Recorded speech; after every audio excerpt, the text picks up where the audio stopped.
For the medieval patient, the greatest threat wasn't the surgeon's blade. It was the sheer, unimaginable speed with which he was forced to wield it. Survival depended on how quickly a limb could be sawed off, often in under 60 seconds, before pain alone could kill you. Hello and welcome. Before you close your eyes and get cozy, make sure to subscribe and like the video, and let me get you to sleep flawlessly. The fundamental problem, the single defining feature of surgical practice for centuries, was the absence of effective anesthesia. This is not merely a detail or a point of historical curiosity. It is the central, overwhelming fact that shaped every other aspect of the procedure, from the surgeon's technique to the patient's psychology. The modern conception of surgery is inextricably linked to a state of oblivion for the patient, a profound, medically induced absence from the event. This was a luxury entirely unknown. In the medieval world, the patient remained a present, conscious, and acutely sensitive participant in their own operation. There was no escape into unconsciousness, no blessed numbness. The experience was not bypassed. It was to be endured in its full, horrific spectrum. This reality transforms our understanding of what surgery meant. It was not simply a medical intervention. It was a profound physical and psychological ordeal, a trial by fire and steel where the mind was as much a battlefield as the body. The implications of this are vast and methodical. First, it dictated the very pace and philosophy of surgical practice. Because the patient was awake, the surgeon's primary objective was not delicate precision, though some was certainly needed, but overwhelming speed. The duration of the procedure was directly proportional to the amount of agony inflicted and the risk of the patient dying from pure shock. A prolonged operation was almost synonymous with a fatal one. Thus, surgeons trained not for meticulous dissection but for decisive, rapid action. An amputation, for instance, became a brutal exercise in efficiency. The goal was to transect flesh, muscle, and bone within a minute, sometimes less. The surgeon's skill was measured not in the neatness of the suture, but in the swift, sure stroke of the blade and the saw. Hesitation was the enemy. Every second added was a weight against the patient's chance of survival. Second, it redefined the role of preoperative preparations, restraint and resignation. Given the certain and overwhelming agony to come, the moments before a medieval surgery were not spent in clinical preparation, but in a grim and practical ritual of physical and psychological containment. There was no signing of consent forms, no reassuring talk of risks and benefits. Instead, there was a quiet, dreadful focus on immobilization and acceptance. The first and most crucial step was to ensure the patient could not move. The body's reflexive flinch from a blade, its involuntary convulsion under the saw, was the surgeon's greatest technical obstacle. To counter this, the patient was subjected to restraint. This was often a matter of simple, brutal force. Strong assistants, orderlies, apprentices, or even the patient's own family members would take firm hold of the limbs, pinning the patient to the table, the floor, or whatever stable surface was being used. Sometimes ropes or leather straps were employed, binding the patient at the wrists and ankles. The goal was to transform the living, breathing human into a stabilized platform upon which the surgeon could work with the required, terrifying speed. Simultaneously, there was an effort to manage the patient's expression of pain, not for their comfort, but for the practical functioning of the operation. A screaming, thrashing patient could disrupt the surgeon's concentration and hinder the assistance. To muffle cries and, more importantly, to protect the patient from self-inflicted injury, a gag was almost always used. This was typically a solid object, a piece of seasoned leather, a thick roll of linen, or a block of wood, often referred to colloquially as a bullet or a gag. The patient would be instructed to bite down on it, their jaw clenched in a prelude to the tension that would soon consume their entire body. This simple device served a dual purpose. It dampened the sound, creating a more controlled, if no less horrific, environment. Chapter 3. The Limited Pharmacopoeia, Soporific Sponges and Herbal Brews. It would be incorrect to say that medieval medicine had no methods for dulling the senses before an operation. The desire to mitigate suffering is ancient and universal. However, the tools available were profoundly inconsistent, unreliable, and often as dangerous as the surgery they were meant to precede. The medieval surgeon's pharmacopoeia for pain management was a precarious blend of inherited classical knowledge, folk tradition, and hopeful experimentation, yielding substances that might induce a state of stupor, but rarely anything resembling true, controlled unconsciousness. The most famous of these methods was the soporific sponge, or spongia somnifera. This was not a single, standardized recipe but a concept. The general practice involved soaking a natural sea sponge in a solution of various psychoactive plants, then allowing it to dry. When needed, the sponge would be moistened, often with warm water or wine, and held over the patient's nose and mouth for them to inhale its vapors. The ingredients for these concoctions were drawn from the most potent botanicals in the medieval garden. Mandrake, known for its toxic, sleep-inducing roots. Henbane, with its powerful tropane alkaloids. Hemlock, the famous poison of Socrates, and opium, if it could be obtained. The theory was sound. The inhalation of these compounds could produce sedation, confusion, and even a semblance of sleep. The practice, however, was a perilous guessing game. The potency of the plants varied wildly with their growing conditions, preparation, and storage. Calculating a dosage via inhaled vapor from a stale sponge was impossible. The result could range from no effect whatsoever, leaving the patient fully aware, to a fatal overdose that would stop their breathing before the surgery even began. More often, it produced a delirious twilight state. Not freedom from pain, but a disoriented, nightmarish consciousness in WHI. Chapter 4. The primary surgical skill. Speed above all else. In the absence of reliable anesthesia, the surgeon's most critical skill was redefined. It was not, as one might assume, a profound knowledge of internal anatomy, though some understanding was valued. It was not delicate manual dexterity, nor groundbreaking antiseptic technique, concepts which lay centuries in the future. The paramount virtue, the quality that separated a noted surgeon from a mere butcher, was sheer, breathtaking speed. Every surgical procedure became a race, a brutal sprint against the patient's capacity to endure trauma. The clock was not measured in minutes, but in heartbeats, and each passing moment piled an intolerable weight of agony onto a conscious nervous system already teetering on the brink of catastrophic shock. This necessity for velocity influenced every aspect of practice. It began with the mental preparation of the surgeon himself. He had to cultivate a state of detached, hyper-focused urgency. Hesitation was not merely a professional failing. It was a mortal threat to the person on the table. The procedure had to be mapped in his mind in a series of swift, decisive actions. There was no time for exploratory probing, for second guesses, or for adjusting technique mid-cut. The first incision had to be bold and deep enough to access the site. The saw strokes on bone had to be powerful, rhythmic, and unwavering. A slow, cautious surgeon was a lethal surgeon, as a prolonged operation almost guaranteed the patient would die from the physiological storm of pain before the wound could even be closed. This ethos is starkly illustrated in the guidelines for common operations. For an amputation of a limb, the ideal time from first cut to final separation was under 1 minute. Historical treatises and accounts suggest that a truly masterful surgeon could complete the entire grisly process: the circular cut through skin and muscle, the retraction of the flesh, the sawing through the. Chapter 5. A Catalogue of Blades. Knives, saws, and probes.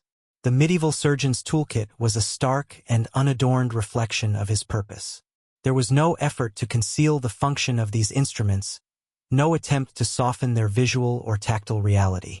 They were, in their essence, an array of specialized blades and levers, each designed to overcome a specific physical barrier of the human body with maximum efficiency.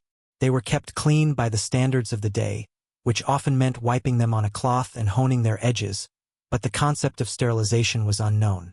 Their metal might be polished, but it was not sterile. They were functional objects, carried in a roll or a box, and their unveiling was a sobering prelude to the events to come. The most fundamental instrument was the lancet or scalpel. This was a small, straight knife with a sharp point and a keen edge, used for the initial incision and for fine cutting. Its handle was often simple, of wood or bone. For deeper cuts through muscle and fascia, a larger, heavier amputation knife was employed. This blade was broader and stronger, designed to carve through tissue in a single sweeping circular motion around a limb. Its weight aided the surgeon in his need for a swift, decisive cut. Following this, the bone saw was required. This was often a tool that would not look out of place in a carpenter's workshop. A narrow blade of steel with large, sharp teeth, set into a sturdy metal frame with a handle. Its design was for rapid pull strokes, to cut through the dense bone as quickly as possible. The sound of its work, a grating, rhythmic crunching, was among the most dreaded sensations of the pre-anesthetic world. Beyond these primary cutting tools, the kit contained instruments for exploration and extraction. The probe was a slender, often blunt-ended rod of metal used to explore the depth and direction of a wound, to locate a lodged arrowhead or the fragment of a weapon. Chapter 7: Cauterization. Sealing vessels with a red-hot iron. Following the turbulent violence of the cut and the saw, a new, more insidious sensory ordeal began. The control of bleeding or hemostasis was the next critical hurdle. While larger arteries might be tied with ligatures, a significant advance championed by surgeons like Ambrose Pare in the later medieval period, the standard, time-honored method for sealing the myriad of smaller vessels and treating the raw tissue itself was cauterization. This was the application of a metal instrument, heated until it glowed, directly to the wound. It was a practice rooted in ancient medicine, and its purposes were threefold: to stop bleeding, to destroy what was believed to be diseased or poisoned tissue, and to form a protective eschar or scab over the wound. The cautery iron itself was a simple, brutal device. It was typically a rod of iron, sometimes with a wooden handle for insulation, with a tip forged into a specific shape: a blade, a disc, a ball, or a point. These different tips were for different tasks: a broad spatula for searing large surfaces, a point for precise vessels. Before an operation, the irons would be laid in a charcoal brazier, heating until they reached the required temperature, indicated by a dull red or even a faint orange glow. The presence of this brazier, with its bed of coals and its distinctive smell of hot metal, was a constant, ominous feature in the surgical space. The moment of application was a crescendo of agony within the already overwhelming ordeal. After the limb was removed and the major ligatures tied, the surgeon or an assistant would take the selected iron from the fire. They would often test its heat briefly in the air or on a piece of damp cloth, which would produce a sharp hiss. Then, with deliberate pressure, the glowing metal would be pressed onto the raw, bleeding surface of the stump. The effect was immediate and horrific. The flesh. Chapter 6: The Amputation. A procedure timed in seconds. The amputation of a limb represents the starkest embodiment of medieval surgical principles. It was the most common major operation, typically performed as a last resort for compound fractures, gangrene from frostbite or infection, or catastrophic battlefield wounds. It was also the procedure where the necessity for speed, the horror of pain, and the crude efficacy of the tools converged into a single terrible event. The amputation was not a delicate operation.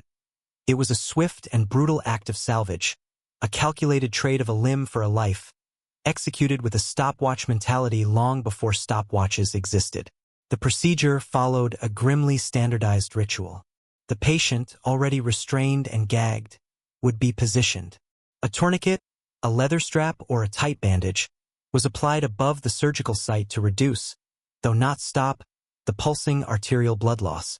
The surgeon, standing over the limb, would take the large, heavy amputation knife.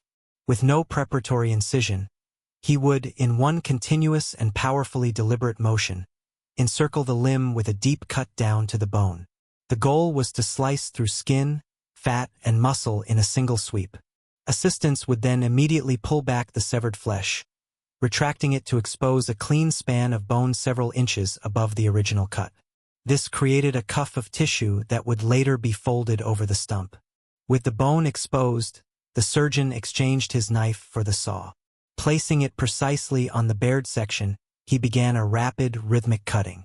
The sound, a gritty, grating crunch, was unmistakable and traumatic. There was no pause. Each back-and-forth stroke was measured and powerful, aiming to cut through the dense femur or tibia in as few motions as possible. A skilled surgeon could sever the femur, the largest bone in the body, in under 30 seconds of sawing. The moment the bone gave way, the limb was free. Chapter 8: Trepanation. Drilling into the living skull. Among the most daunting procedures in the medieval surgeon's repertoire was trepanation, the drilling or scraping of a hole into the human cranium. Its practice stretches back thousands of years into prehistory, and it maintained a persistent, if less frequent, place in the medieval surgical landscape. The rationale for this most invasive of operations varied. It was employed for compound skull fractures, where bone fragments were driven into the brain, in an effort to lift them away. It was also used as a treatment for persistent and severe headaches, epilepsy, madness, or what might be understood today as intracranial pressure or hematoma. The underlying theory often involved the release of evil spirits or corrupted vapors believed to be trapped within the head, a literal venting of the pathological forces causing illness. The instruments for trepanation were specialized and terrifying.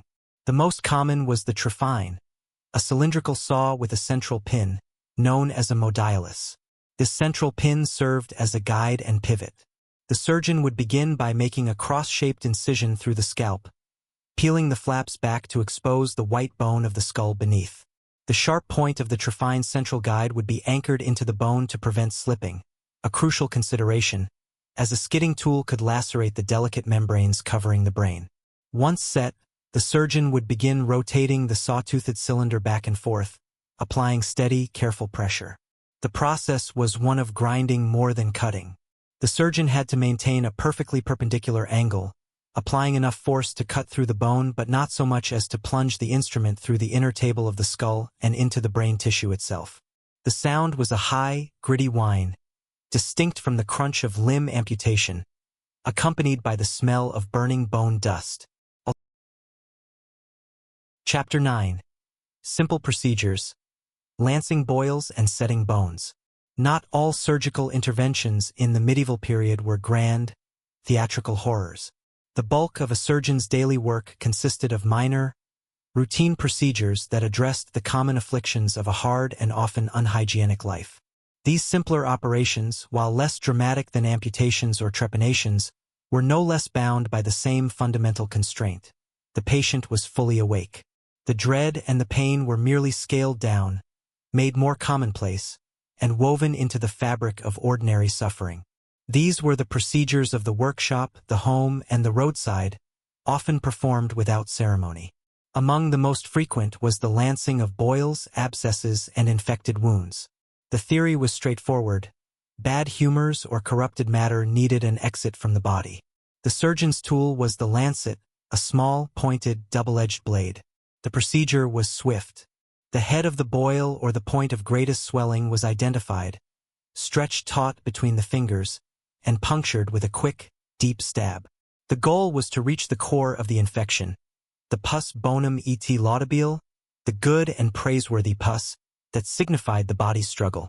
Once the incision was made, the surgeon would often squeeze the area vigorously to express the contents. A thick, sometimes foul-smelling cascade of pus, blood, and necrotic tissue.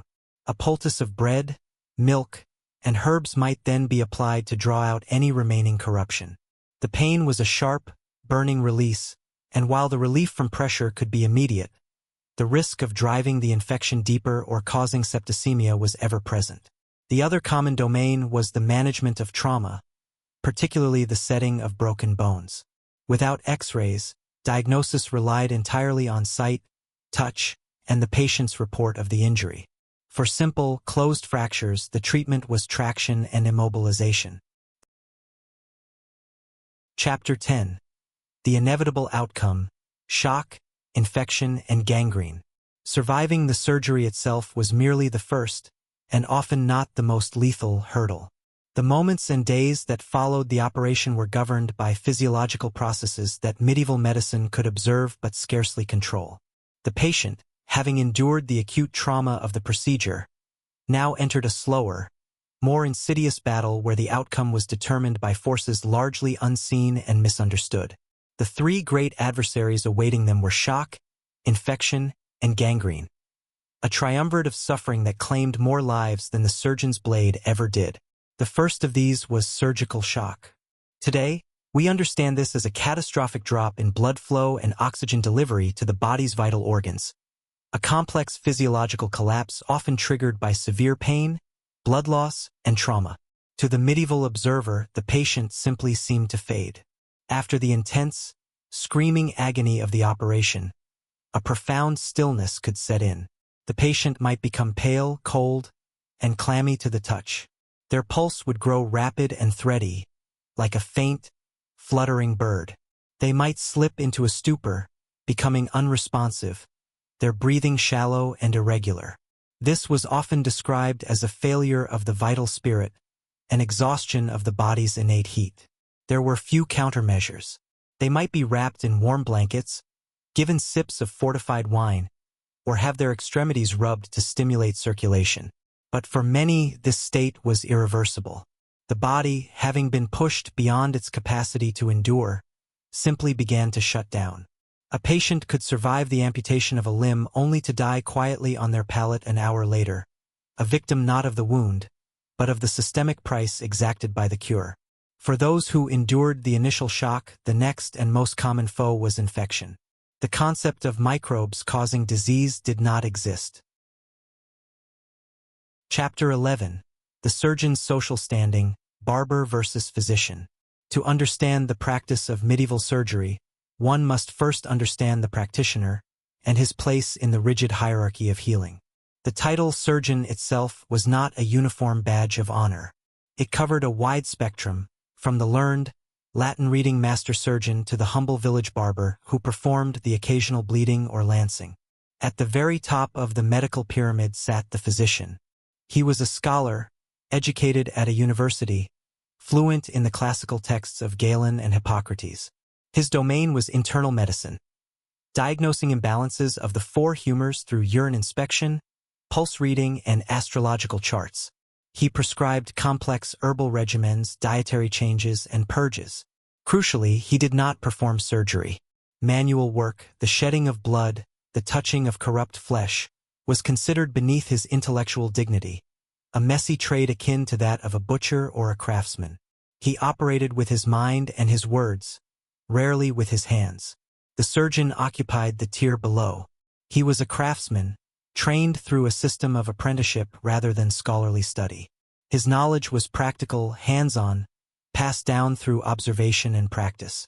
For much of the period, especially in Northern Europe, the surgeon was intimately linked with the barber. The barber surgeon was a common figure, his shop denoted by the iconic red and white striped pole, symbolizing blood and bandages. His primary trade was cutting hair and shaving beards, but his tools sharp blades, and his constant contact with the public made him the logical point of call for minor surgical needs.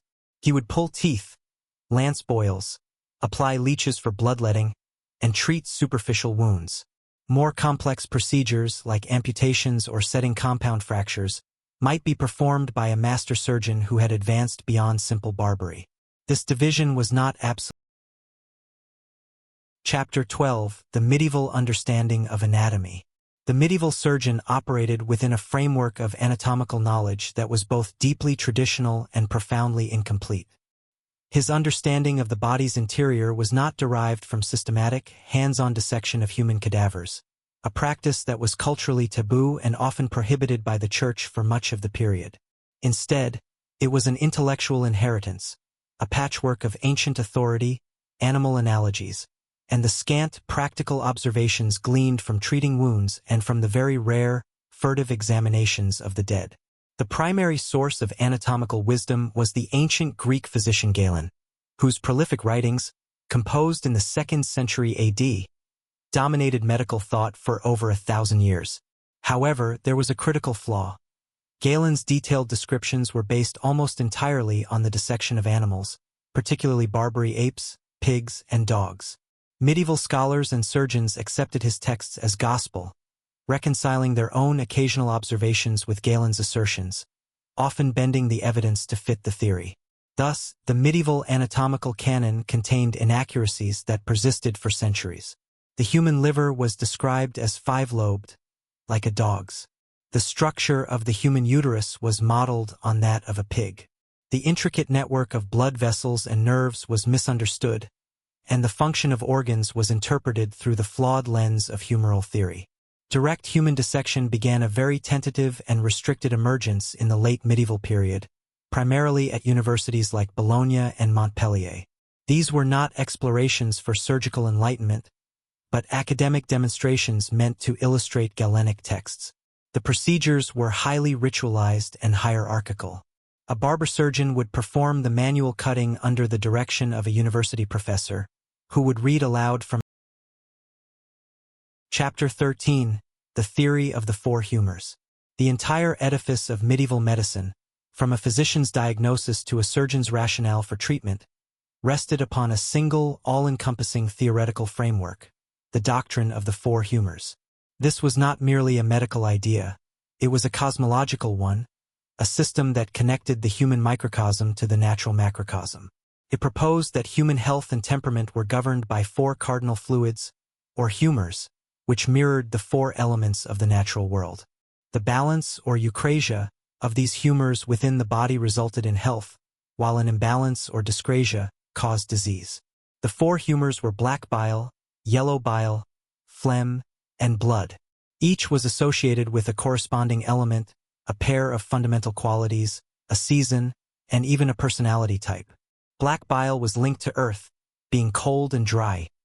It governed the spleen and was associated with autumn and the melancholic temperament, pensive, sad, and creative. Yellow bile corresponded to fire, being hot and dry. It centered on the liver and gallbladder, ruled summer, and produced the choleric personality, quick-tempered, ambitious, and energetic. Phlegm was tied to water, cold and wet. It resided in the brain and lungs, dominated winter, and yielded the phlegmatic disposition, calm, slow, and unemotional. Finally, blood was connected to air, hot and wet. Its seat was the heart. It was linked to spring, and it defined the sanguine individual, joyful, social, and passionate. Every illness, from a fever to a festering wound, was interpreted as an excess or corruption of one of these humors. Diagnosis was an exercise in detective work based on this theory. A physician would examine a patient's urine in a specially graduated flask, the metulla, noting its color, consistency, and sediment, which were believed to reflect the state of the humors within. He would feel the pulse not to count heartbeats in Chapter 14, Miasma, the belief in bad air. Alongside the theory of humors, another concept powerfully shaped the medieval approach to health, disease, and the surgical environment: the belief in miasma. Miasma theory held that many illnesses, particularly fevers, plagues, and infections, were caused by inhaling foul or corrupted air. This was not simply air that smelled bad. It was air that had been poisoned by decaying organic matter. The sources of this malaria, or bad air, were everywhere in the pre-modern world. The stagnant waters of marshes, piles of rotting garbage in city streets, the offal from butchers' shops, the exhalations of crowded and sickly populations, and most pertinently for the surgeon, the putrid smells emanating from infected wounds, latrines, and corpses. The logic of miasma was sensory and intuitive. A foul smell was evidence of decay, and decay was linked to disease. Places that smelled bad were sickly places. The crowded, unsanitary conditions of medieval towns and hospitals, with their inevitable odors of waste, sweat, and sickness, were therefore seen not merely as unpleasant, but as intrinsically pathogenic. The air itself was the carrier of the disease. This belief directly influenced public health measures, urban planning, and personal conduct. Efforts were made to clear filth from streets, not for hygiene in a microbial sense, but to remove the source of the bad air. During outbreaks of plague, people carried posies of flowers or aromatic herbs, or burned fragrant woods like juniper and pine, in a bid to ward off the corrupt atmosphere with stronger, purer scents. For the surgeon and the management of wounds, miasma theory had profound and contradictory consequences. On one hand, it promoted a certain level of environmental awareness. The fetid smell of a gangrenous limb or a suppurating abscess was not just a symptom. It was understood as part of the disease process itself. A poisonous Chapter 15, The Role of the Monastery Infirmary. Before the rise of the dedicated civic hospital in the later Middle Ages, the primary organized centers of medical care in Europe were the infirmaries of monasteries. These spaces were not hospitals in the modern sense of institutions for the acutely sick and dying public. Their first duty was to the monastic community itself, caring for ill or aging monks and nuns. However, their role often extended outward, providing a crucial, if limited, point of refuge for the sick poor, wounded travelers, and local nobility. The monastic infirmary, therefore, represents a unique fusion of spiritual duty, charitable obligation, and practical medicine, operating under a worldview where healing the body was inseparable from caring for the soul. The infirmary was typically a distinct building within the monastic complex, strategically placed to ensure quiet and clean air, away from the noise of the kitchens and workshops.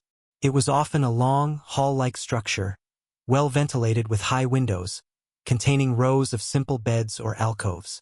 Cleanliness and order were emphasized, not for germ theory, but as expressions of spiritual discipline and charity.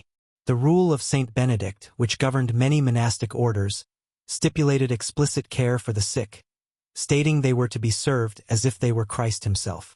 This theological imperative meant care was administered with a seriousness and compassion that might have been lacking elsewhere. The day-to-day management fell to the infirmarian, a monk chosen for his piety, patience, and practical knowledge. He was not a trained physician in the university sense, but a caregiver and herbalist. His treatments were rooted in the monastic garden, or herbarium, which was cultivated with medicinal plants. Here, he would grow and prepare the sage for sore throats, the fennel for digestive complaints, the lavender for headaches, and the comfrey for wound healing. Chapter 16. Wound Treatment. Poultices, salves, and egg yolks. In a world without antibiotics or sterile dressings, the medieval treatment of wounds, both surgical and accidental, relied on a materia medica derived from nature, kitchen, and tradition. The goal was not to create a germ-free environment, an inconceivable concept, but to manage the wound's appearance, smell, and discharge in accordance with humoral theory and practical experience. The surgeon or caregiver sought to draw out corruption, soothe inflammation, encourage the formation of laudable pus, and ultimately promote the growth of new flesh. The tools for this were poultices, salves, and a variety of organic binders. The poultice was a staple. It was a soft, moist mass of ingredients applied directly to the wound and held in place with a cloth. Its purpose was to draw. A common base was bread, particularly the soft crumb of white bread, soaked in milk, water, or herbal infusions. To this, various active ingredients were added. For a drawing poultice to pull out pus or splinters, one might add mashed boiled onion, garlic, or the leaves of the common mallow. For a drying effect on a weeping wound, powdered clay or oak bark might be mixed in. Herbs like sage, bedony, or woundwort were included for their perceived healing virtues. The poultice would be applied warm and changed regularly, often with the expectation that it would become saturated with the wound's corrupt matter. Salves and ointments served a different function, to protect, soothe, and medicate. These were concoctions of fats or oils mixed with medicinal powders or plant extracts. The base could be animal fat, like lard or goose grease, or vegetable oils. Beeswax was added to thicken the mixture into a spreadable consistency. Into this base, a vast array of ingredients could be compounded. Powdered frankincense or myrrh for their fragrant, astringent properties, ground roses or plantain for cooling, or Chapter 17. The use of leeches for bloodletting. Beyond the surgeon's blade, another, quieter form of bloodletting was a cornerstone of medieval medicine: the application of leeches. This practice, known as hirudotherapy, was not a surgical emergency measure but a deliberate, therapeutic procedure prescribed for a wide array of ailments. It was a more localized and controlled form of phlebotomy than venesection, which involved cutting a vein, and it was thought to be particularly suited for delicate areas, inflammations, and conditions where a slow, continuous withdrawal of blood was deemed beneficial. The theory behind it was pure humoral logic. An excess of blood, particularly if it was perceived as corrupted or imbalanced, was believed to cause inflammation, fever, headaches, apoplexy, and a host of other complaints. The leech, a parasitic aquatic worm, was a natural tool for its removal. The medicinal leech, Hirudo medicinalis, was harvested from freshwater ponds and marshes. It would be stored in special jars or pots with damp moss and could be transported to the patient. The application was a precise affair. The chosen site, often near the affected organ or at a traditional point mapped to the body's humors, would be cleaned. A leech would be coaxed from its jar, typically using a feather or by inverting the container, and placed on the skin. Using its 3 jaws of fine, razor-sharp teeth, it would make a small, painless, Y-shaped incision and begin to feed. The process was slow and could last for up to an hour, during which a single leech might ingest between 5 and 10 milliliters of blood. The caregiver would often wait for the leech to detach on its own, once engorged. A crucial part of the treatment, however, came afterward. The bite wound, due to anticoagulants in the leech's saliva, would continue to bleed freely for many hours, sometimes even a full day. This prolonged drainage was considered the most therapeutic part of the process. Chapter 18. The apothecary's shop and its contents. Adjacent to the surgeon's domain of immediate trauma was the more subtle, complex world of the apothecary. His shop was the primary source for the internal and topical medicines prescribed by physicians and used by surgeons in their salves and poultices. It was a place of intriguing smells, exotic substances, and meticulous compounding, acting as a crucial bridge between medical theory and practical remedy. The apothecary was a respected tradesman, a member of a powerful guild, whose expertise lay not in diagnosis, but in the accurate identification, preparation, and combination of medicinal ingredients. The interior of a well-established apothecary's shop was a study in ordered complexity. The walls were lined with shelves holding rows of ceramic albarelli, cylindrical jars with distinctive rounded shoulders, often beautifully decorated with the names or images of their contents. Larger storage pots and glass vessels held bulk supplies. Dried herbs hung in bunches from the ceiling, filling the air with a dusty, aromatic scent. The heart of the shop was the workbench, equipped with scales, mortars, and pestles of varying sizes, from small ones for precious spices to large stone ones for crushing roots, funnels, and an array of knives and spatulas. Here, the apothecary would carefully weigh and mix his ingredients according to a written prescription or a standard recipe from his antidotarium or formulary book. The contents of these jars represented a global, if sometimes mythical, pharmacopoeia. They were categorized by their nature and origin. There were simples, basic plant materials like sage, rosemary, chamomile, and fennel, often grown in the apothecary's own garden. There were gums and resins, fragrant substances like frankincense, myrrh, and gum arabic, used as binders and antiseptics in salves. There were minerals, things like ground lapis lazuli, for certain eye ailments, sulfur, and salt. Chapter 19. Traveling surgeons and mountebanks at fairs. Beyond the settled world of town barber surgeons and guild masters, the medieval medical landscape was also traversed by a more transient and theatrical figure, the traveling surgeon. These individuals operated on the fringes of the profession, their practice often blending genuine skill with outright charlatanism. Their natural habitat was the periodic fair, the bustling market, or the pilgrimage route. Places where crowds gathered, anonymity was possible, and a quick reputation could be made and unmade in the span of an afternoon. The more legitimate among them might be experienced army surgeons, now demobilized, who took their knowledge of trauma on the road. They could set broken bones, reduce dislocations, and perform the occasional minor operation, like cutting for bladder stones, a particularly dramatic and sought-after procedure. Their pitch relied on demonstrated brutal efficacy. They would often work in the open, before a crowd, using speed and showmanship to prove their worth. The removal of a superficial tumor, the lancing of a grotesque abscess, or the extraction of a tooth would be performed with dramatic flair, the sufferer's immediate, if agonized, relief serving as the best advertisement. They sold their own salves and surefire ointments, promising rapid healing. However, this group shaded seamlessly into the realm of the mountebank, the outright quack. The mountebank was a performer first and a healer a distant second. He would set up a stage, often with a group of accomplices. One might play music, another juggle, while the doctor delivered a lengthy, eloquent harangue extolling the virtues of his miraculous cure-all. This substance, with a grand name like aqua vitae, water of life, or unguentum magnum, the great ointment, was typically a harmless, if not useless, concoction of cheap oil, herbs, and alcohol. He would employ classic tricks.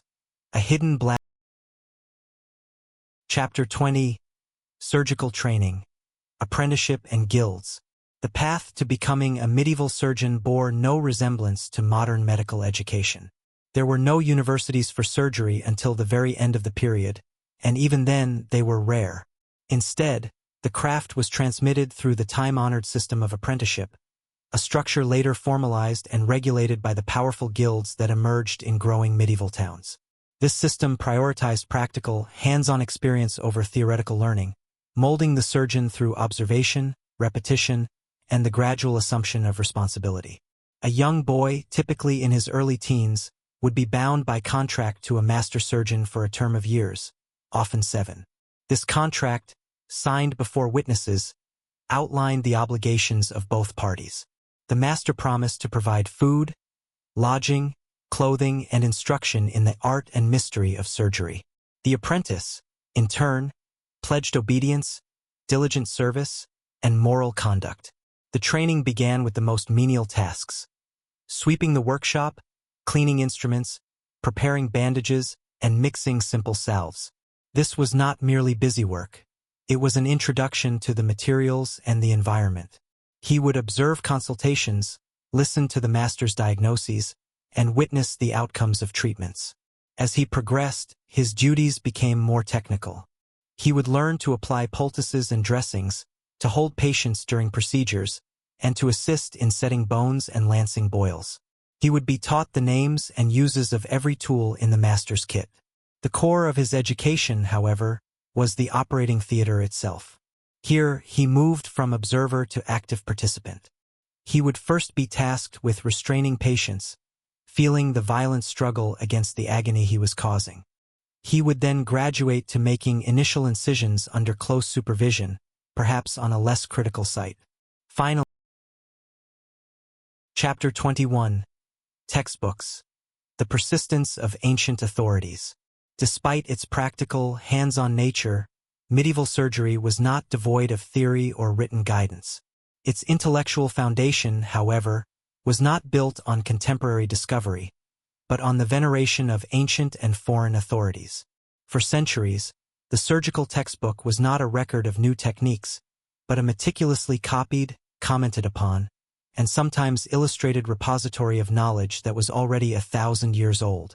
The surgeon's library was a bridge to a distant past, and his practice was often an attempt to reconcile that inherited wisdom with the messy realities of the operating table. The most influential of these texts was the Ars Medicinae of the Roman encyclopedist Aulus Cornelius Celsus, whose first-century writings on surgery were rediscovered in the Renaissance but influential in later medieval periods for their clear descriptions. More dominant, however, were the translated works of Greco-Roman and Arabic masters. The immense canon of Galen provided the underlying physiological theory for all medicine, including surgery. For direct surgical procedure, the works of the Greek physician Paul of Aegina, whose Epitome Medicae contained extensive surgical books, were highly respected. From the Islamic world came the towering work of Abu al-Qasim al-Zahrawi, known in the West as Albucasis. His Kitab al-Tasrif, the Method of Medicine, particularly its surgical volume, was a monumental compendium. Translated into Latin, it became the premier surgical textbook for over 500 years. It contained detailed descriptions and illustrations of hundreds of instruments and procedures, from tooth extraction to cataract surgery, and its authority was seldom questioned. These texts were not widely owned. They were massive, expensive volumes, often copied by monastic scribes or professional stationers on precious parchment. A master surgeon or a Chapter 22. Battlefield Surgery. The Arrow Extraction. The battlefield was the gruesome proving ground for the medieval surgeon. Here, away from the controlled environment of a shop or infirmary, He confronted trauma on a mass scale under dire conditions and with a single overwhelming priority: stabilizing the wounded enough for transport or returning them to the fight if possible. The most iconic and complex battlefield surgical problem was the extraction of embedded arrowheads, a procedure that required a specific and harrowing set of techniques, as the simple act of pulling the shaft backwards could cause catastrophic, lethal damage. The initial assessment was critical. The surgeon needed to determine the arrow's path, the depth of penetration, and, most importantly, whether the head was barbed. Simple, unbarbed arrowheads could sometimes be withdrawn directly, though care had to be taken not to snag on clothing or bone. The true challenge was the barbed broadhead, designed to tear flesh on its way in and to anchor itself mercilessly upon any attempt at reversal. Pulling it back along its entry path would rip and enlarge the wound channel, causing massive hemorrhage and almost certain death. To solve this, surgeons employed specialized tools and methods passed down through texts like those of Albucasis. The most common instrument for this task was the Lal-T or Lal-Arrow spoon, a long, slender probe, often with a threaded end or a small, scoop-like depression. The theory was to insert this probe alongside the embedded arrowhead, gently maneuver it past the barbs, and then use it to encase or hook the head, allowing it to be pulled straight out along the shaft's axis without the barbs engaging the flesh.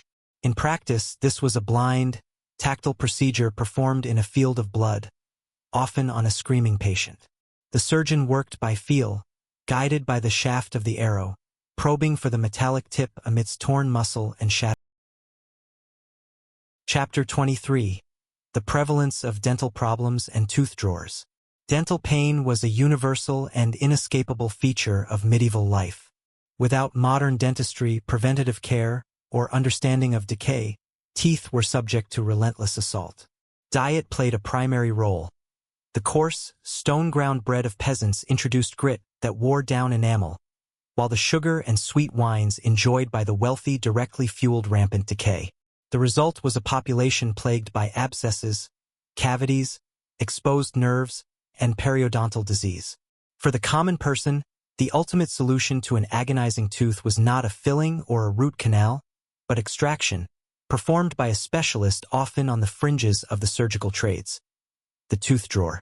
The tooth drawer was a ubiquitous figure, often operating as a subset of the barber surgeon's practice or as a solo itinerant practitioner.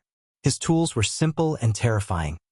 A set of metal forceps, called pelicans due to their resemblance to the bird's beak, and sometimes a lever-like instrument known as a dental key.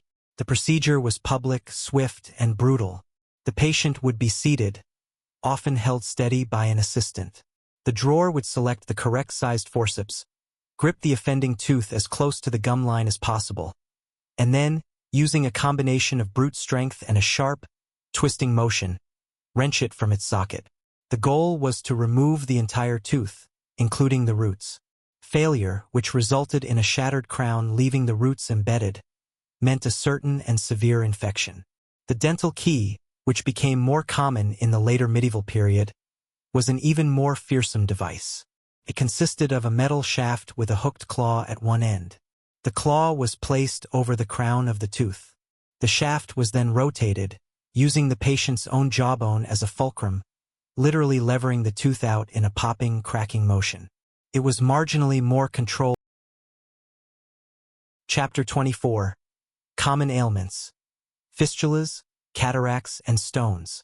Beyond the dramatic trauma of wounds and amputations, the medieval surgeon was regularly confronted with a suite of chronic, debilitating conditions that slowly eroded the quality of life. These ailments, fistulas, cataracts, and stones, were exceedingly common. Their treatments were specific, and they highlight the narrow line surgeons walked between providing genuine relief and inflicting horrific, often futile, suffering. A fistula was an abnormal, tunnel-like passageway between an internal organ and the skin, or between two organs. The most common and dreaded was the anal fistula, often the result of a burst perianal abscess. It caused persistent drainage, pain, and infection. Surgery was the only hope for a cure. The procedure, as detailed in ancient texts, was to lay the fistula open. Using a specialized, grooved probe, the surgeon would thread it through the entire tortuous channel.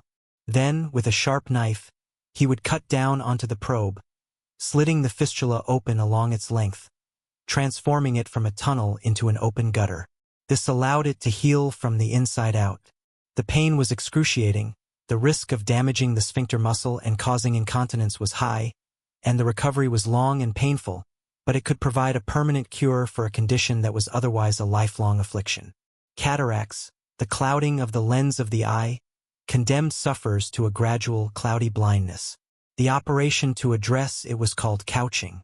It did not remove the clouded lens. Instead, the surgeon used a thick, blunt needle or a fine probe. With the patient reclining and their eye held open, he would pierce the sclera, the white of the eye, at the edge of the cornea. He would then carefully maneuver the needle behind the cloudy lens and physically dislodge it, pushing it down and out of the line of sight into the vitreous humor at the back of the eye. Chapter 25. The concept of laudable pus. In the modern understanding of wound healing, the appearance of pus is a clear and unwelcome sign of infection, a signal that the body is losing a battle against invasive bacteria. In the medieval surgical world, the interpretation of this same substance was precisely the opposite. The production of pus was not only expected, it was considered a necessary and positive stage of healing, so much so that it was given the specific and approving name, pus bonum et laudabile, good and praiseworthy pus. This concept was a direct outgrowth of humoral theory. A wound, whether from injury or surgery, was seen as a site of corrupt, imbalanced humors. The body's natural healing process was believed to involve a process of concoction or digestion. The heat of the body would cook the corrupted matter at the wound site, transforming it into a ripe, liquid form that could then be expelled. Pus was the visible evidence of this successful internal alchemy. Its characteristics were carefully evaluated. Laudable pus was thick, creamy, and white or pale yellow, and was thought to have a mild, non-putrid smell. This was the sign of a wound progressing correctly through its natural stages, from inflammation to the generation of pus, to its discharge, and finally to the growth of new flesh or proud flesh. This framework dictated surgical and medical treatment. A wound that did not produce pus was a source of anxiety. It might mean the body lacked the innate heat to carry out the necessary concoction. In such cases, treatments were designed to encourage suppuration. Poultices made of bread, milk, and herbs were applied not to prevent infection, but expressly to draw and ripen the humors, promoting the formation of the desirable pus. Surgeons would often insert linen tents or drains into wounds to keep them open and allow for the continuous discharge of this material. The tragic flaw in this system was Chapter 26. Life expectancy and childbirth dangers. Discussions of medieval surgery and medicine must be framed within the stark demographic realities of the era. While it is a simplification to say that life was universally nasty, brutish, and short, the average life expectancy at birth was indeed low, often estimated between 30 and 35 years. This figure, however, is profoundly skewed by the staggering rate of infant and child mortality. For those who survived the perilous first decade, living into one's 50s or 60s was not uncommon. Yet, this longer life was lived under a constant shadow of acute and chronic threats, where a single misstep, a bad harvest, or a minor wound could swiftly become a terminal crisis. The single most dangerous event in an adult's life, however, was one that was also a common and celebrated necessity: childbirth. For women, the perils of pregnancy and delivery represented a routine brush with mortality. Maternal death was so frequent that it was woven into the fabric of society, reflected in law, literature, and the constant presence of stepmothers. The dangers were manifold. Hemorrhage was a swift and silent killer in an age without blood transfusion or surgical means to control uterine bleeding. Puerperal fever, infection of the reproductive tract following delivery, was rampant and almost invariably fatal, its cause utterly unknown and linked to the miasmatic air of the birth chamber rather than the unclean hands of attendants. Obstructed labor, where the baby could not pass safely through the birth canal, could last for days, ultimately leading to the death of both mother and child from exhaustion, infection, or uterine rupture. The management of childbirth was almost exclusively the domain of women, midwives, female relatives, and neighbors. The male surgeon or physician was called only in the most desperate, catastrophic circumstances, typically when the mother was presumed dying and Chapter 28. The Influence of Astrology on Medical Timing. In the medieval worldview, the human body was not a closed system. It was a microcosm, a small reflection of the greater universe, or macrocosm. As such, its functions and vulnerabilities were believed to be intimately connected to the movements and alignments of celestial bodies. The sun, moon, planets, and stars. This belief made astrology not a fringe superstition, but a fundamental component of learned medical practice. For a surgeon, the decision of when to operate could be as critical as knowing how, as the stars were thought to govern the flow of the bodily humors and the vitality of specific organs. This astrological medicine operated on several principles. The zodiac was mapped onto the human body in a system called the zodiac man. Each of the 12 signs was associated with a specific part of the anatomy. Aries ruled the head, Taurus the neck, Gemini the arms, and so on down to Pisces ruling the feet. Performing surgery on a body part when the moon was passing through its corresponding zodiac sign was considered extremely dangerous, as that organ was believed to be under heightened astral influence and more vulnerable. Bleeding, for instance, was to be avoided when the moon was in the sign governing the part of the body from which blood was to be let. The phases of the moon were considered particularly crucial. The moon's cycle was seen to govern all fluids on Earth, the tides, sap in plants, and the humors within the body. Operations, especially bloodletting, were ideally performed during the waning moon, a time when bodily fluids were thought to be naturally receding, which would minimize hemorrhage. The waxing moon, when fluids were believed to be rising, was a perilous time for any procedure that might involve significant bleeding. Certain days of the lunar month were deemed completely unsuitable for any medical intervention. For the elite and those who Chapter 27. The Black Death and its Treatments. The arrival of the bubonic plague, the Black Death, in the mid-14th century represented a catastrophic failure of all existing medical theory and practice. The scale and speed of the mortality, wiping out an estimated 1/3 to 1/2 of Europe's population, shattered the humoral framework, as the usual methods of rebalancing fluids proved utterly futile against an unseen bacterial enemy. In the face of this apocalyptic pestilence, the roles of physician and surgeon blurred into one of terrified and often helpless reaction, with treatments becoming a mixture of desperate pragmatism, superstition, and resigned spiritual care. The plague presented in several forms, but the most common was the bubonic, characterized by the sudden appearance of swollen, painful lymph nodes or buboes in the groin, armpits, or neck. These were often followed by fever, chills, vomiting, and dark subcutaneous hemorrhages. Medieval medicine, interpreting this through its standard lens, saw it as a profound corruption of the humors, particularly the blood. Consequently, the primary medical response was aggressive evacuation.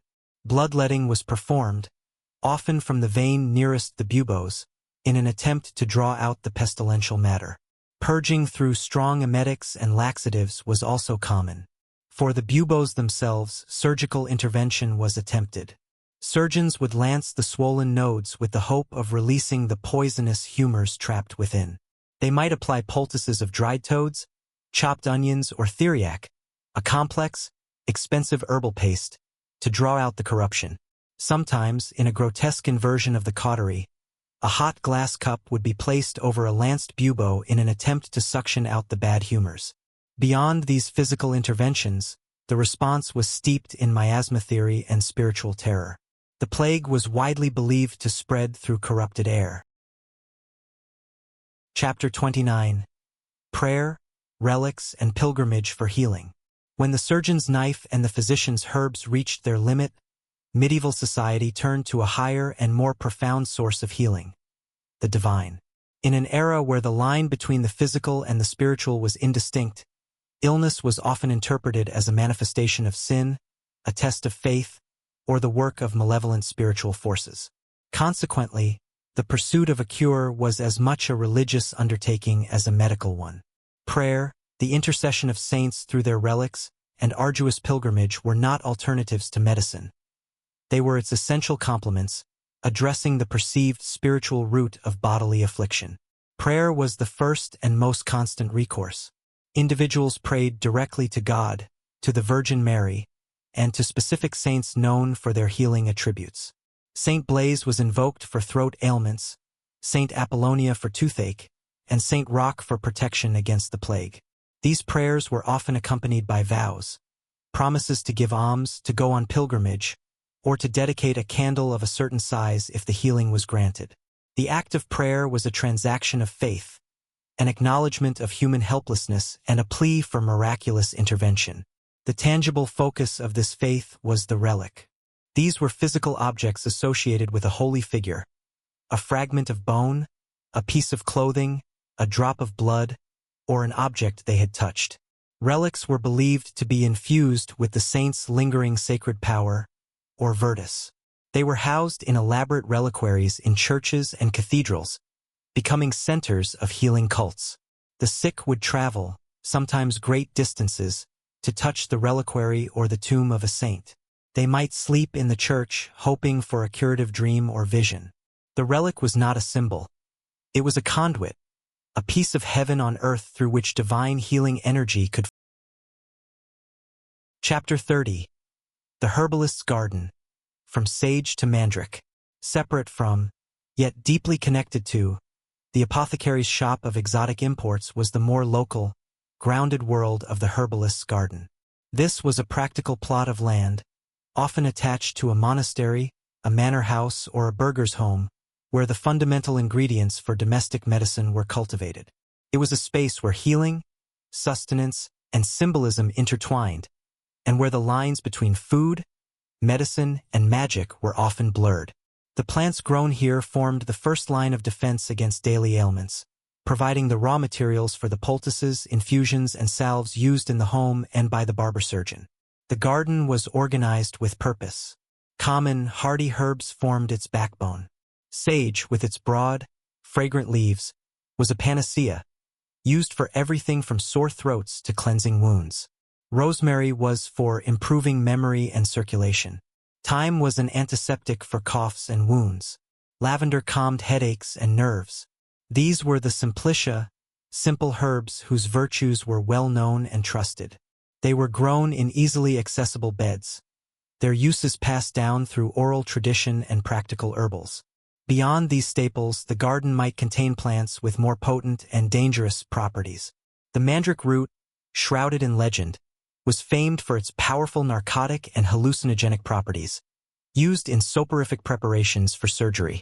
Its human-like shape fueled superstitions that it screamed when pulled from the ground, requiring elaborate rituals for safe harvesting. Henbane and belladonna, deadly nightshade, also grown with caution, contained tropane alkaloids that could induce sedation, dilate pupils, or cause death, depending on the dose. They were ingredients in flying ointments and sleeping draughts, their power respected and feared.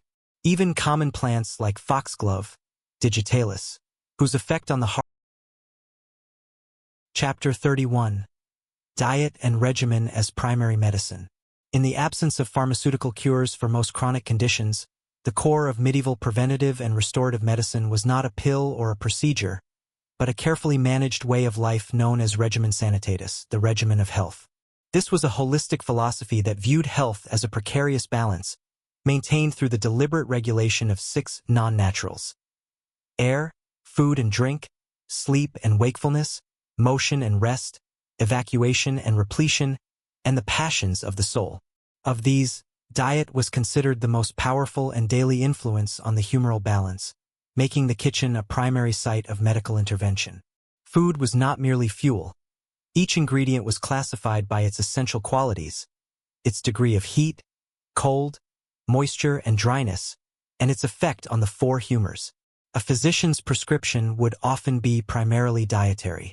For a patient suffering from a cold, wet phlegmatic condition, like a rheum or a cough, a heating and drying diet was ordered.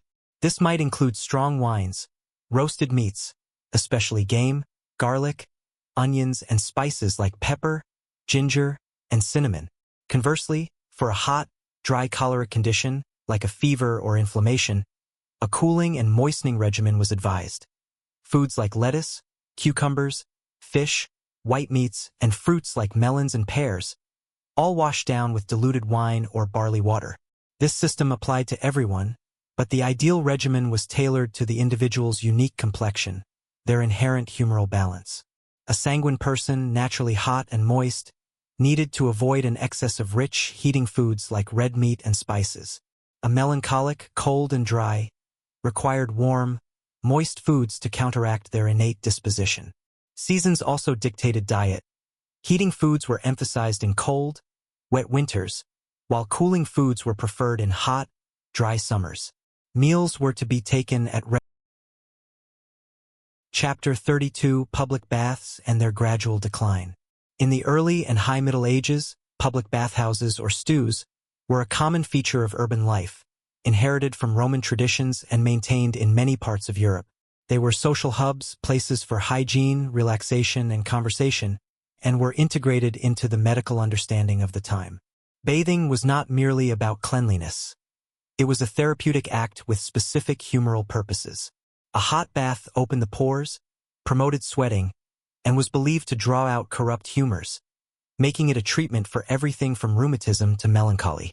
The public bathhouse was, for a time, a sanctioned space where the body's equilibrium could be actively managed through controlled heat and moisture. These establishments varied from simple wooden tubs to more elaborate complexes with steam rooms and separate chambers for men and women. They were often attached to bakeries to utilize waste heat. Patrons would pay a small fee to enter, sweat in the heat, be scraped clean with strigils, and often receive services like shaving, haircuts, or minor medical treatments like bloodletting or the application of leeches. In larger cities, they could be centers of community life. However, this social and medical institution faced mounting pressures that led to its widespread decline by the late Middle Ages. Several factors converged. First, the Church grew increasingly vocal in its criticism. While not opposed to bathing for hygiene or health, clerical authorities condemned the mixed-gender socializing and the perceived licentiousness that could occur in the relaxed, semi-private atmosphere of bathhouses. They were often linked to prostitution, and many were indeed brothels in all but name. Second, the catastrophic arrival of the Black Death in the 14th century profoundly altered attitudes. In the desperate search for a cause, many blamed the bathhouses themselves. The theory was that Chapter 33: The Sanitary Conditions of a Medieval Town. The medieval town was a sensory onslaught, and its defining characteristic was not visual but olfactory. It was a world built on organic materials: wood, thatch, wattle, daub, leather, and wool, and its sanitation was an afterthought, managed by ad hoc custom rather than civic planning. The result was a constant, low-level background of decay and filth that shaped daily life, health, and the very air people breathed. This environment was the breeding ground for the miasmas physicians feared and the infection surgeons could not comprehend. Underfoot, the streets were a quagmire. They were unpaved, narrow, and choked with garbage. Households disposed of their waste by simply tossing it out the window, often after a shouted warning of "Garde-à-l'eau," from the Scots-French garde-à-l'eau. Mind the water. This waste included food scraps, broken pottery, ashes from the hearth, and, most critically, human and animal excrement from chamber pots. Rain turned these deposits into a deep, foul-smelling sludge. Gutter channels, meant to carry rainwater, were instead clogged with this refuse, creating stagnant, stinking rivulets. Animals, pigs, chickens, dogs, and geese, roamed freely, consuming some of the waste but adding their own. Water sources were perpetually threatened by this pervasive contamination. Towns were often built near rivers for trade and water, but the same river that supplied drinking water also served as the main sewer. Tanners, dyers, and butchers, whose trades required large amounts of water and produced particularly noxious byproducts, conducted their work on the riverbanks upstream of where water might be drawn. Latrines were often built directly over streams or dug as simple pits that could leach into nearby wells. The concept of separating clean water from human waste was understood in theory. Some monasteries had sophisticated plumbing, but was nearly impossible to. Chapter 34: The Disposal of Waste and Trash. The management of waste in a medieval settlement was a perpetual, decentralized, and largely ineffective struggle. There was no organized municipal collection. The responsibility fell to individual households, and their primary method was one of convenient displacement, moving waste from a private space to a public one, or from a visible area to one just out of immediate sight. This created a landscape where refuse was in a constant, slow migration, accumulating in pits, waterways, and alleyways until it was manually cleared, buried, burned, or simply trodden into the earth. The most common household waste was organic food scraps, vegetable peelings, ash from the hearth, and the omnipresent animal dung from chickens, pigs, and geese kept in yards. Much of this was not truly waste in a modern sense. Food scraps were fed to pigs or dogs. Ash was used to scrub pots, tan hides, or make lye for soap. Dung was collected for fertilizer in gardens or fields. However, in crowded towns where space was limited, the sheer volume meant a significant surplus was simply dumped. This was joined by the more hazardous refuse, the contents of chamber pots. Human excrement was often collected in buckets or pits, cesspits, dug in backyards or under privies. These would fill up and require periodic, dreaded excavation by gong farmers or rakers, who would haul the night soil away, sometimes to be sold as fertilizer to outlying farms, but often simply to be dumped on waste ground beyond the town walls or into the river. Inert trash presented another challenge. Broken pottery, worn-out tools, shattered glass, and animal bones accumulated. These items were often simply tossed onto a domestic refuse heap in the yard or thrown into the street. Over time, these layers of discarded material would build up, actually raising the ground level of towns and cities, a process archaeologists call soil accretion. In some places, Chapter 35, Typical Housing and its Impact on Health. For the vast majority of the medieval population, home was not a castle or a cathedral, but a simple, single-room dwelling that served as kitchen, bedroom, workshop, and stable under one roof. The construction and conditions of these homes had a direct and profound impact on the health of their inhabitants, creating an environment where respiratory ailments, accidents, and infections were constant threats. This was a world of smoke, damp, darkness, and close proximity to animals, where the architecture of daily life was a challenge to well-being. The peasant's house was typically a croft, a timber-framed structure with walls of wattle and daub, a lattice of woven sticks plastered with a mixture of clay, dung, and straw. The roof was thatched with straw or reeds. There were few, if any, windows. Openings were covered with wooden shutters or oiled parchment, letting in little light and less fresh air. The floor was beaten earth, covered with rushes or straw that were changed infrequently, trapping moisture, food scraps, and vermin. The heart of the home was the central hearth, an open fire used for cooking, heat, and light. Crucially, there was no chimney. Smoke from the fire filled the single room, seeping out slowly through the thatch. This constant exposure to smoke led to widespread chronic respiratory conditions, coughs, bronchitis, and what was termed the smoke evil, damage to the lungs and eyes from lifelong inhalation. Dampness was an inescapable foe. The earthen floor and porous walls absorbed moisture from the ground and the air. In winter, the cold and damp seeped into bones, exacerbating arthritis and rheumatism. Mold and mildew grew unchecked. The thatched roof, while excellent insulation, was a haven for insects, birds, and rodents, which could drop into the living space below. Fleas, lice, and ticks thrived in the warm, straw-filled environment. The house was also Chapter 36. The Diet of a Peasant, Grain, Porridge, and Ale. The peasant's diet was a monument to monotony and necessity, shaped entirely by the rhythms of subsistence agriculture and the limitations of local production. It was a diet of bulk and carbohydrates, designed to fuel relentless physical labor, not for pleasure or variety. Its foundations were the humble, hardy grains that could be reliably grown in European soils: rye, barley, oats, and, in better regions, wheat. From these grains came the two pillars of daily sustenance: bread and pottage. Bread was the true staff of life. For most peasants, it was a dense, dark loaf made from a mixture of rye and barley, known as maslin. Pure white wheat bread was a luxury for the lords and the wealthy. The peasants' bread was coarse, gritty from stone-ground flour that contained bits of the millstone, and could be tough to chew.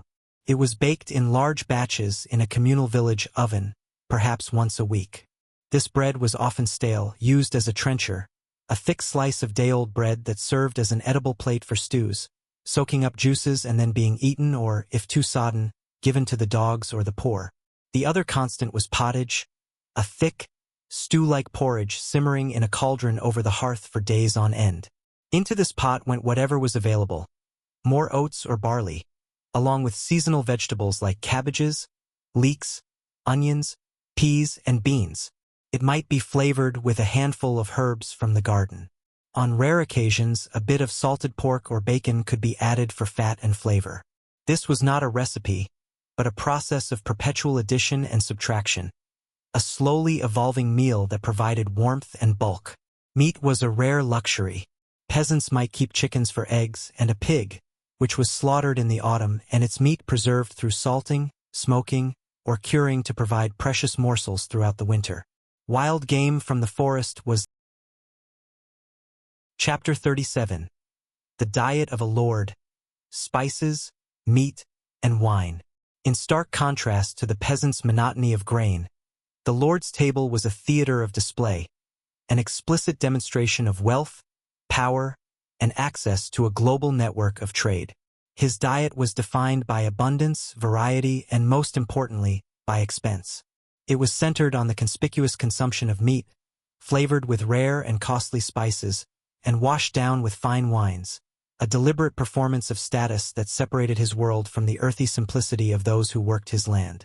Meat was the undisputed king of the noble table, and in staggering quantities. A single feast for a lord and his retinue could feature multiple courses of roasted and boiled meats. Venison, wild boar, swan, peacock, heron, and above all, domestic animals like beef, mutton, pork, and capon. The preference was for large roasts, presented whole and often elaborately redressed in their own feathers or skins as a form of spectacle. This heavy, protein-rich diet was a sign of virility and strength, a direct product of owning vast hunting grounds and pasturelands denied to the common people. To elevate this meat beyond mere sustenance, it was lavishly seasoned with spices imported from the distant east via perilous trade routes. Pepper, ginger, cinnamon, cloves, nutmeg, and saffron were worth their weight in gold. They served multiple purposes. They displayed immense wealth, they preserved and masked the taste of meat that was often salted or beginning to turn, and they aligned with humoral medicine, as these hot spices were believed to aid digestion of heavy meats and balance the body's cold, moist phlegmatic humors. A lord's spice cabinet was a treasure chest, locked and guarded. Bread was present, but it was the finest white manchet bread, made from bolted wheat flour. Vegetables, considered peasant food, were often minimal or used as spiced pottage fillings. Fruits appeared in paste. Chapter 38. The monastic daily routine and its rhythms. For those within the cloister, life was not governed by the seasons of planting or the demands of a feudal lord, but by the immutable, measured cadence of the divine office. The monastic day was a meticulously segmented cycle of prayer, work, and study, known as the horarium, designed to sanctify every hour and subjugate individual will to the collective rhythm of devotion.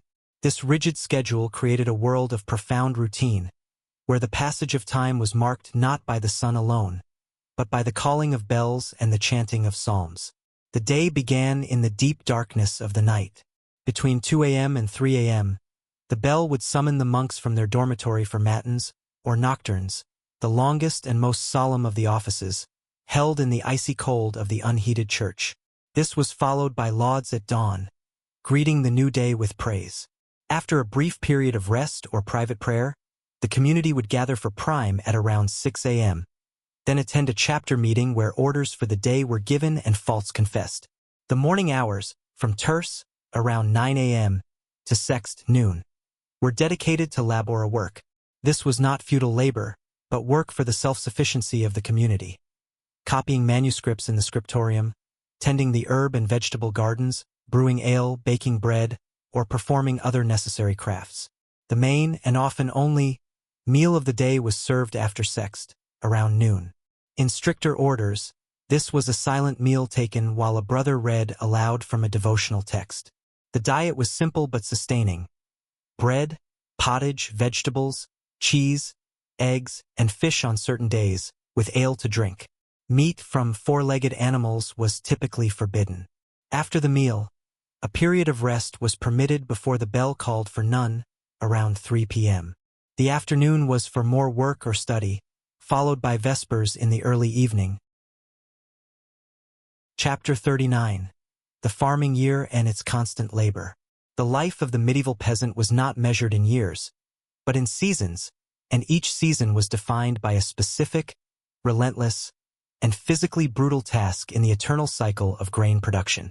This was the agricultural year, an unyielding calendar of labor that dictated every aspect of communal and family life. Survival itself was tied to the successful completion of each phase, under the watchful eye of the manor lord and the ever-changing sky. The cycle began in autumn with the plowing. After the harvest, fields lay fallow or were sown with winter wheat. The heavy, iron-tipped plow, drawn by a team of oxen, was essential for turning the dense clay soils of northern Europe. This was back-breaking work for the plowman, guiding the team across the vast, open strips of the communal field. Following the plow came the sowing, as the sower walked with a rhythmic stride, casting seed from a basket with a wide, practiced swing. Then the world settled into the damp, cold dormancy of winter, a time for maintenance, mending tools, chopping wood, and caring for animals in their byres. Spring brought a burst of renewed activity. The fallow fields were plowed again and sown with spring crops like barley, oats, or peas. This was also the time for the laborious work of weeding, often done by women and children, who would walk the furrows on their knees to remove invasive plants that would choke the precious grain. As the days lengthened, the community's anxiety would begin to rise, fixed on the condition of the crop. Lambs were born and sheep were sheared. Then came the intense, communal climax of the year, the harvest, typically in late July or August. Every able-bodied person was required for this all-hands effort. Men would move in lines, cutting the stalks with sickles or scythes. Women and children followed, gathering and binding the stalks into sheaves. The work was conducted. Chapter 41. The Soundscape of a Medieval Village. To step into a medieval village was to enter a world of sound profoundly different from modern, noise-regulated life. It was a dense, layered, and meaningful audio landscape where human, animal, and mechanical sounds blended into a constant, living hum. There were no engines, no electronic buzz, but the acoustic environment was far from quiet. It was defined by organic rhythms, communal signals, and the immediate proximity of life and work. The most dominant sounds were those of daily labor. From before dawn, the rhythmic thump and scratch of the hand quern or the distant rumble of the lord's watermill grinding grain provided a bass note. The metallic clang of the blacksmith's hammer on his anvil was a regular punctuation mark. The thwack of the weaver's batten in the loom, the swoosh of the scythe through tall grass during harvest, and the constant chopping of wood for fires were the sounds of industry. Animals contributed a raucous chorus. The crowing of roosters, the lowing of cattle being driven to pasture, the bleating of sheep, the grunting of rooting pigs, and the barking of dogs. These were not background noises. They were immediate, often just outside the thin walls of a dwelling. Community life had its own auditory signals. The village bell, tolling from the church tower, was the master clock. It called people to mass, marked the canonical hours, sounded alarms for fire, and tolled solemnly for deaths. The crier's voice, announcing news, proclamations, or lost property, cut through the din. Human interaction was conducted at close range and often at high volume. Conversations in the street, haggling at the market, the shouts of children at play, and the communal singing during festivals or harvests filled the air. At night, the soundscape shifted but did not disappear. The crackle of the hearth fire, the snoring of family members in a shared room, the scuttling of rodents. Chapter 40. Common Beliefs in Witchcraft and the Evil Eye. Interwoven with the formal doctrines of the Church and the learned theories of humoral medicine was a deep, pervasive layer of folk belief that explained misfortune, illness, and personal calamity. In a world where the causes of disease, crop failure, and sudden death were mysterious and frightening, people often sought explanations in the malevolent will of others, channeled through supernatural means. The two most common concepts were witchcraft and the evil eye, beliefs that attributed suffering not to natural causes or divine punishment, but to the focused, envious malice of a neighbor or a stranger. The evil eye, or malocchio, was a widespread and ancient belief. It held that certain individuals, often unwittingly, could cause harm simply by looking at another person, animal, or possession with envy or admiration. A covetous glance at a healthy child, a fertile cow, or a robust crop could, it was believed, drain their vitality and bring sickness, blight, or death. The harm was not always intentional. The power was sometimes thought to be an innate, unconscious trait. Protection against it was a constant concern. Amulets were worn or hung in homes and barns, the common corno, horn-shaped charm, blue glass beads, or specific herbs like rue. Certain gestures, like the fica, a fist with the thumb between the index and middle finger, were made to ward off the glance. Spitting 3 times over one's shoulder after a compliment was another preventative ritual, symbolically rejecting the potential venom of the praise. Witchcraft beliefs were more complex and intentional. A witch, usually but not always an old woman living on the margins of the community, was believed to have made a pact with dark forces. She could cast spells, create potions, and wield supernatural powers to curse her enemies. Her alleged crimes were intimately tied to the vulnerabilities of daily life. She could sour milk. Chapter 43. The Itch of Wool and Linen Clothing. The medieval wardrobe was a direct expression of social hierarchy, climate, and practicality, and for the vast majority, its primary characteristic was not fashion but discomfort. Clothing was fashioned from 2 fundamental fibers, wool and linen. These textiles, while durable and available, created a sensory experience of constant, low-grade irritation that was simply a normal part of embodied existence. Wool shorn from the backs of sheep was the most common fabric, used for outer garments like tunics, hose, and cloaks. This processing was basic. After shearing, the wool was washed, carded, combed to align the fibers, and spun into yarn. It was rarely subjected to the fulling process, a vigorous cleansing and thickening, to the degree that would make it soft. The result was a fabric that was warm, water-resistant, and hard-wearing, but also notoriously scratchy and stiff. Coarse wool garments would chafe against the skin, particularly at the neck, wrists, and underarms. In wet weather, they became heavy and retained a damp, lanolin-rich smell. For those who could afford it, finer grades of wool, like worsted, offered less irritation. But for the peasant and laborer, clothing was a functional abrasion. Beneath the wool, for those who could manage it, was a layer of linen, woven from the fibers of the flax plant. Linen was cooler, smoother, and could be washed more thoroughly than wool. The undertunic, or chemise, was typically made of linen. However, the process of turning tough flax stalks into soft thread was labor-intensive. Poorly processed linen could be stiff and board-like. Even when well-made, repeated washing with harsh lye soap and pounding on rocks would degrade the fibers, making them increasingly rough over time. Furthermore, linen provided little insulation, making the scratchy wool layer a necessary, if unpleasant, blanket. The constant itch from these textiles was Chapter 42. The Quality and Source of Drinking Water. The procurement of drinking water was a daily, vital task for every medieval household, and its quality was a persistent and serious concern. Unlike modern centralized systems, water came from a variety of local, vulnerable sources, each with its own risks and rituals attached. The safety of water was not assumed. It was a variable gamble, and its consumption was often mediated through fermentation or boiling, not out of scientific understanding, but from practical experience and cultural preference. The most common sources were surface water and shallow wells. Rivers and streams were lifelines for communities, providing water for drinking, cooking, washing, and for trades like tanning and dyeing. However, these same waterways served as the primary conduit for waste. Upstream activities, the dumping of household refuse, the cleansing of slaughterhouse offal, the chemical runoff from fullers using urine, all contaminated the water that downstream villagers would collect. Springs, where groundwater naturally surfaced, were highly prized and often considered sacred or blessed, as their water emerged clear from the earth, seemingly pure. Wells, dug by hand into the water table, were a better option but still perilously shallow by modern standards, easily fouled by nearby privies, manure piles, or animal pens. Given these risks, the medieval palate largely preferred beverages that had undergone a transformative process. This is why ale and beer were such universal staples, consumed by all ages.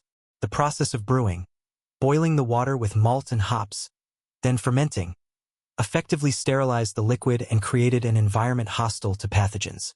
Small beer with very low alcohol content was the daily drink of choice. Wine, where available, was similarly safe.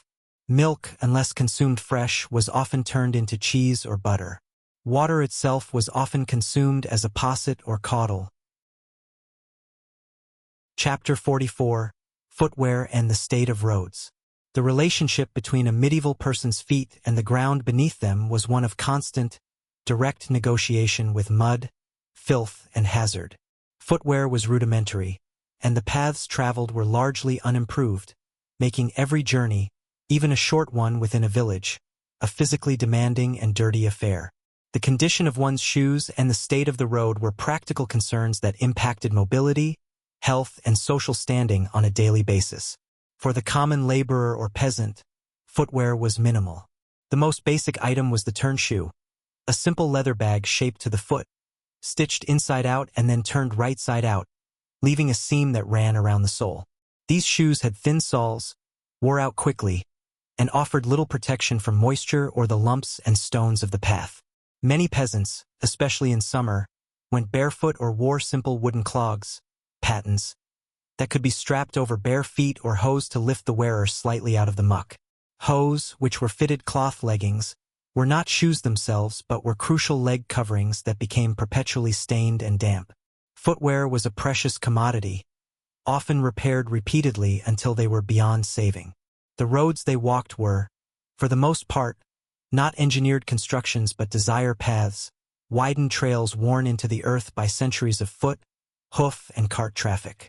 They were unpaved, narrow, and in wet weather, turned into treacherous quagmires of deep, clinging mud and standing water.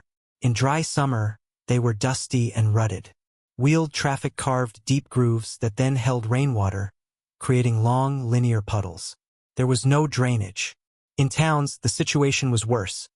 The streets were choked with the same waste that filled the gutters, meaning that a walk to the market involved navigating a sludge of animal dung, food scraps, and other refuse. Stepping stones. Chapter 46: Sleeping Arrangements. From straw pallets to shared beds. Sleep in the medieval world was a communal, utilitarian, and often uncomfortable affair. Privacy was a concept foreign to all but the very wealthiest. The sleeping chamber, where it existed as a separate room, was a place for rest, but also often for storage, work, and even receiving guests. The experience of sleep was shaped by the materials at hand and the pervasive need for warmth, leading to arrangements that modern sensibilities would find crowded and unhygienic. For the peasant family in their one-room dwelling, the entire household slept together in the loft space above the main room, or on pallets on the floor near the hearth. The mattress was typically a large sack or tick filled with straw, dried leaves, or, if available, wool flock. This provided some cushioning but was also a haven for fleas, lice, and mites. Bedding consisted of coarse wool blankets and perhaps a rough sheet. Pillows were sacks filled with more straw or down for the fortunate.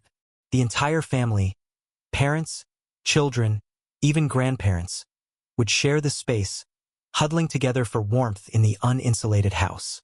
The warmth of bodies was a necessary survival strategy against the penetrating cold of a northern European winter night. Even among the nobility and wealthy merchants, shared beds were the norm. A large, curtained bedstead was a major item of furniture and a sign of status, but it was rarely for sole occupation. A lord and lady would share their bed. Their children might sleep in the same room on truckle beds, low, wheeled beds that could be stored underneath the large bed during the day. Servants or household guards might sleep on pallets on the floor of the same chamber, as close to the warmth and protection of their masters as possible.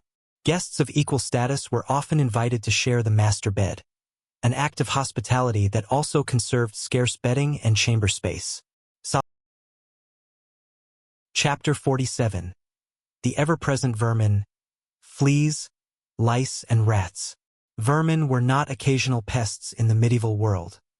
They were a constant, inescapable part of the domestic ecosystem. They thrived in the organic materials of homes, the textiles of clothing, and the unmanaged waste of streets. Fleas, lice, and rats were universal co-inhabitants, vectors of disease and sources of relentless, low-grade misery. Their presence was so normalized that they were considered a standard, if unpleasant, fact of life, much like the weather or the itch of wool. Human lice, head lice, and body lice were ubiquitous. They lived in the seams of clothing and in the hair. The eggs or nits were glued to hair shafts. Infestation caused constant itching and skin irritations. The only remedies were meticulous, time-consuming combing with fine-toothed knit combs, and the application of various herbal washes or ointments made from mercury or other toxic substances, which were as dangerous as the lice themselves.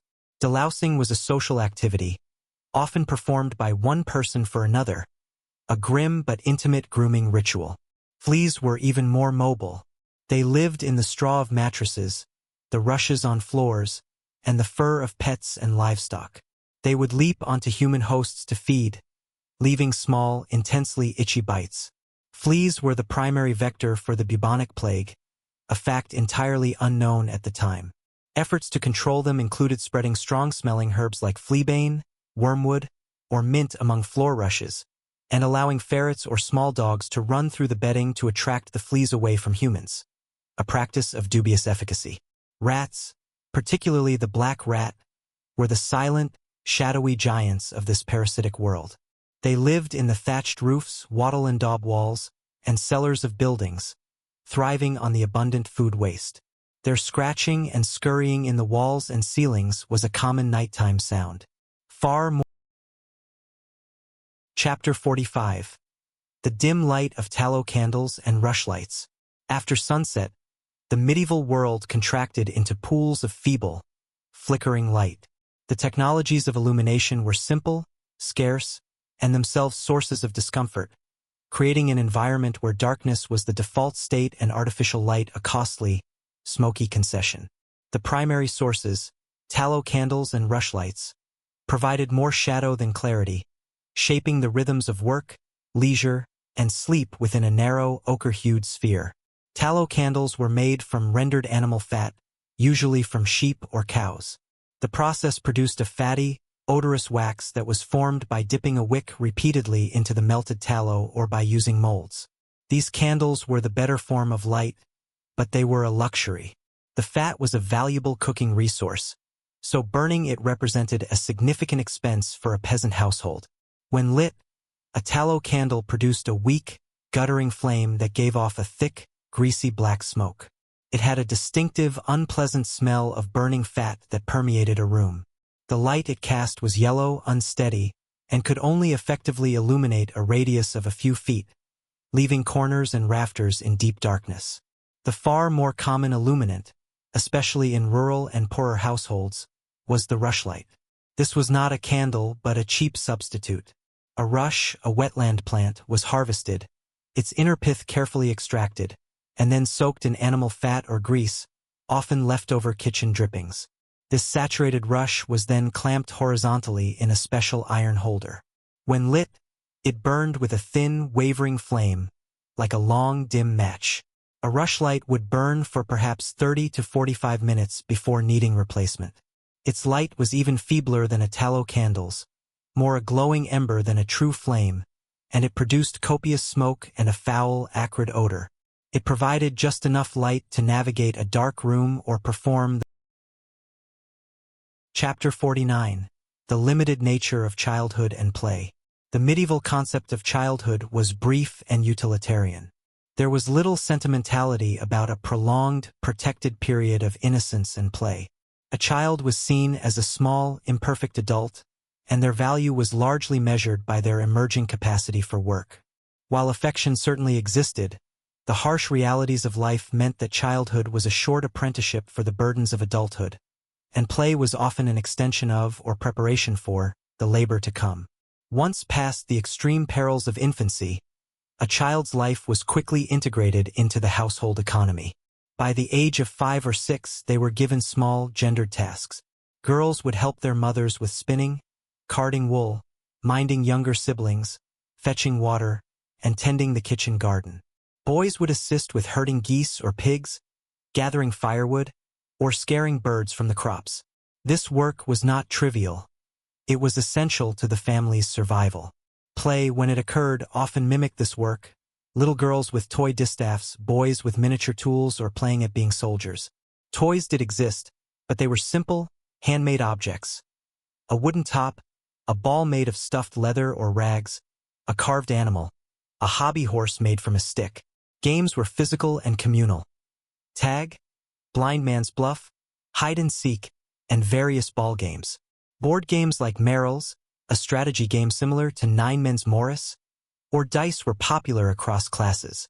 For peasant children, the outdoors was their primary playground, fields, forests, and the spaces between houses.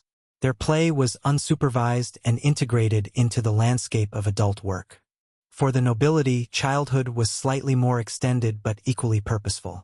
Boys of 7 or 8 were often sent away to another noble household to serve as pages, beginning their formal training in knighthood, manners, and service. Girls might be sent. Chapter 48. The Rules and Realities of Medieval Marriage. Medieval marriage was a fundamental social and economic institution, but its practice often diverged sharply from the ideal promoted by the Church.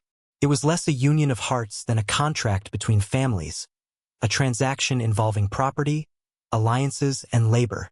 The rules governing it evolved over the period, increasingly claimed by the Church, but the realities on the ground were shaped by local custom, economic necessity, and starkly different expectations for men and women. The Church sought to bring marriage under its control, defining it as a holy sacrament by the 12th century. It established key rules. Marriage required the free consent of both parties, a principle often ignored among the nobility. It was indissoluble, and it should be conducted publicly, before a priest and witnesses. Following the publication of bans to prevent bigamy or consanguinity, marriage within prohibited degrees of kinship. However, for much of the Middle Ages, especially among the common people, a marriage could be formed simply by a couple exchanging vows of present consent. I take you as my wife/husband. In private, a clandestine marriage. This was legally binding but caused endless disputes over inheritance and legitimacy. For the aristocracy and landed gentry, marriage was a political and economic tool. It was arranged by parents to secure alliances, consolidate lands, or pay off debts. The bride's family provided a dowry, while the groom's family settled a dower on the bride, property or income for her support if widowed. The bride's consent, especially if she was very young, was often a formality. Love, if it developed, was expected to follow the union, not precede it. For peasants, marriage was an economic partnership essential for survival. A household needed both male and female labor to function. A man needed a wife to manage the domestic sphere, brewing ale, baking bread. Chapter 50. The constant presence of the church bell. In the dispersed and largely illiterate communities of the Middle Ages, there was one universal, authoritative voice that structured time, marked events, and penetrated every corner of daily life. The sound of the church bell. It was more than a signal. It was a sonic manifestation of spiritual and temporal order, a constant auditory reminder that life was lived under the eye of God and within the rhythm of the sacred. Its tolling was the closest thing to a public broadcast system, and its messages were understood by all. The bell's primary function was liturgical, marking the 7 canonical hours of the divine office that segmented the monastic and clerical day. While peasants did not cease work for each office, the bells for matins, lauds, prime, terce, sext, none, Vespers, and Compline provided a celestial clock. The Angelus bell, rung at morning, noon, and evening, called the faithful to recite the Ave Maria. On Sunday, a different, more celebratory peal would summon the entire community to Mass, an obligation enforced by social pressure and often by manorial law. But the bell's voice extended far beyond worship. It was the community's alarm and news service. A rapid, frantic pealing, the tocsin signaled fire, an attack, or some other dire emergency, rallying the villagers to defense or aid. A slow, deep, solemn toll marked a death, its pattern sometimes indicating the age and sex of the deceased. A mournful public announcement of loss. The bell was rung to celebrate a wedding, to mark the end of a harvest, and to accompany the procession of relics. It could be heard curfew, signaling the closing of town gates and the time for all respectable citizens to be indoors. The soundscape it created was one of profound regularity and intrusion. In a village, no one was ever far from its sound. It pierced the thin walls of houses, carried across fields, and dictated the pace of life.